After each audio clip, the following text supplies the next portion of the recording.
بسم اللہ الرحمن الرحیم۔ السلام علیکم ورحمۃ اللہ وبرکاتہ۔ عزیز طلبہ، امید ہے آپ سب خیریت سے ہوں گے۔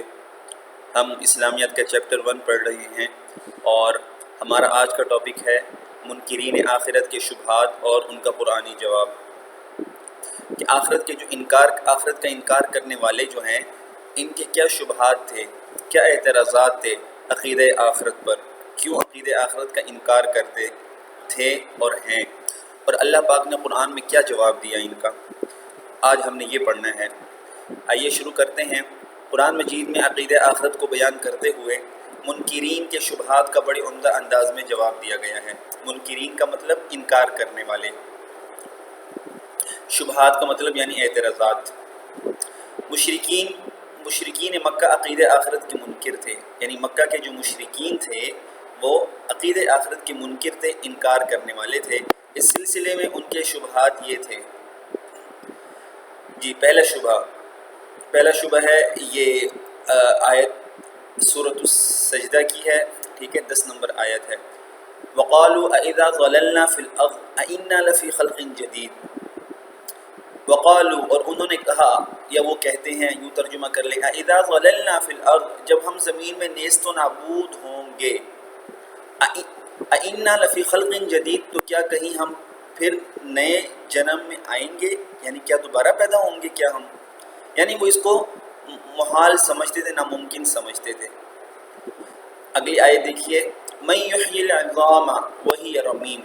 ترجمہ سورہ یاسین کی آیت ہے، 78 نمبر آیت ہے۔ کون زندہ کرے گا ہڈیوں کو، وَهِيَ رَمِيمٌ، جبکہ وہ بوسیدہ ہو گئی ہوں، یعنی گل سڑ گئی ہوں۔ ایک اور اعتراض، ان ہی الا حیاتنا الدنیا، ہمارے لیے زندگی نہیں مگر یہی دنیا، وما نحن بمبعوثین، اور ہم کو پھر نہیں زندہ ہونا۔ ٹھیک ہے، یہ 3 شبہات ہیں۔ اللہ تعالیٰ نے ان کے شبہات کو دور کرتے ہوئے فرمایا، تم پہلے موجود نہ تھے، تمہیں اللہ نے موجود کیا، جو قادر مطلق یعنی مکمل طور پر قادر ذات، تمہیں پہلے موجود کرنے پر قادر ہے، وہ تمہارے مر جانے کے بعد تمہیں دوبارہ زندگی بخشنے پر بھی قادر ہے۔ اب دیکھیے یہ آگے جوابات ہیں۔ پہلا شبہ یہ تھا نا کہ کہتے تھے کہ جب ہم زمین میں نیست و نابود ہو جائیں گے تو کیا دوبارہ پیدا ہوں گے، تو اللہ تعالیٰ کیا فرماتے ہیں، یہ دیکھیں، وَهُوَ الَّذِي يَبْدَأُ الْخَلْقَ ثُمَّ يُعِيدُهُ۔ ترجمہ، وَهُوَ الَّذِي يَبْدَأُ الْخَلْقَ، اور وہی ہے جو پہلی بار پیدا کرتا ہے، ثُمَّ يُعِيدُهُ، اور وہی دوبارہ پیدا کرے گا۔ ٹھیک ہے، یعنی پہلی دفعہ پیدا کرنا تو مشکل ہوتا ہے، ٹھیک ہے، جب اللہ پاک نے پہلی مرتبہ پیدا کر دیا اور کوئی اللہ کو مشکل پیش نہیں آئی، تو دوسری مرتبہ جبکہ ایک نمونہ سامنے ہو، پیدا کرنا آسان ہوگا، ٹھیک ہے، وہ تو اور زیادہ آسان ہوگا پہلے کی بنسبت، تو اللہ کے لیے کوئی مشکل نہیں ہے۔ دوسرا شبہ یہ تھا، کہتے تھے کہ کون زندہ کرے گا ہڈیوں کو جبکہ وہ بوسیدہ ہو گئی ہوں، تو اللہ تعالیٰ فرماتے ہیں، قل، آپ فرما دیجئے، یحییھا الذی، ان کو زندہ کرے گا وہ، انشأھا اول مرہ، جس نے بنایا ان کو پہلی بار، ٹھیک ہے، جس نے بنایا ان کو پہلی بار۔ تو جن ہڈیوں کو اللہ پاک نے پہلی دفعہ بنایا، وہی دوبارہ ان کو زندہ کرے گا، ٹھیک ہے۔ تیسرا اعتراض یہ تھا کہ ہمارے لیے زندگی نہیں مگر یہی دنیا کی، اور ہم دوبارہ زندہ نہیں ہوں گے، یہی تھا نا۔ اس کا جواب اگلی آیت میں ہے جو اگلے پیج پر ہے۔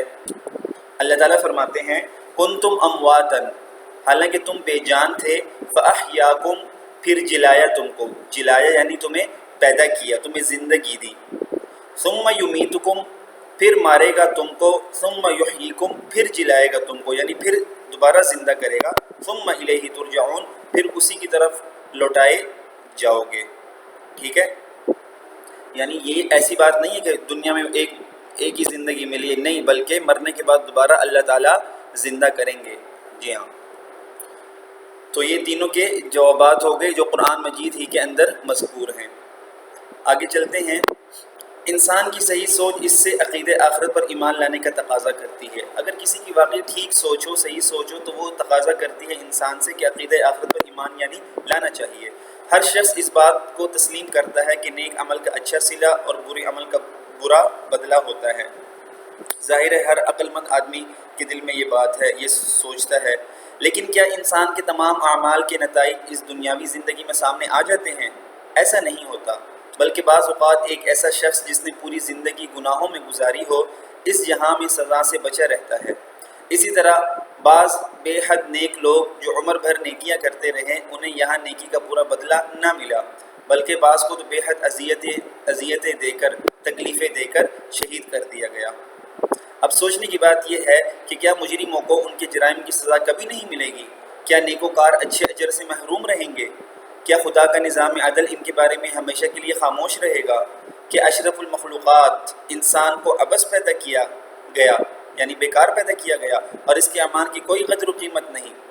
ٹھیک ہے، آگے دیکھیے، افحسبتم انما خلقناکم عبثا، سو کیا تم خیال رکھتے ہو کہ ہم نے تم کو بنایا بے مقصد؟ عبث کا مطلب بے مقصد، وانکم الینا لا ترجعون، اور تم ہمارے پاس پھر کر نہ آؤگے، یعنی ایسی بات نہیں ہے۔ ٹھیک ہے، جب عقل اس پہلو پر سوچتی ہے تو یہ بات تسلیم کرنے پر مجبور ہو جاتی ہے کہ آخرت کی زندگی برحق ہے، جس میں سب لوگوں کو ان کے اعمال کی جزا و سزا ملے گی۔ ٹھیک ہے، جو برے ہیں ان کو برائی کا بدلہ ملے گا، اور جو اچھے ہیں ان کو اچھائی کی جزا ملے گی۔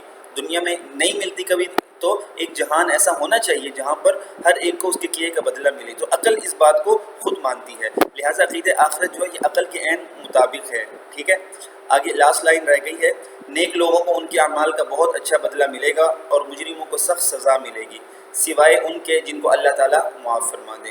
ہاں، جن کو اللہ تعالیٰ معاف فرما دے، مسلمان ہوں اور مجرم ہوں، ان کو اللہ معاف کر دیں تو ٹھیک ہے، اللہ کی رحمت بہت وسیع ہے۔ ٹھیک ہے، تاہم کافر جو ہوں گے وہ ہمیشہ ہمیشہ آگ میں جلیں گے، وہ کبھی بھی دوزخ سے نکلنے نہیں پائیں گے، کیونکہ یہ بات قرآن اور حدیث کے اندر واضح طور پر آ گئی ہے۔ تو امید ہے آپ کو آج کا سبق سمجھ میں آ گیا ہوگا۔ اگلے سبق میں انشاءاللہ ہم پڑھیں گے اسلام میں عقیدہ آخرت کی اہمیت۔ تب تک کے لیے اجازت دیجیے، السلام علیکم ورحمۃ اللہ۔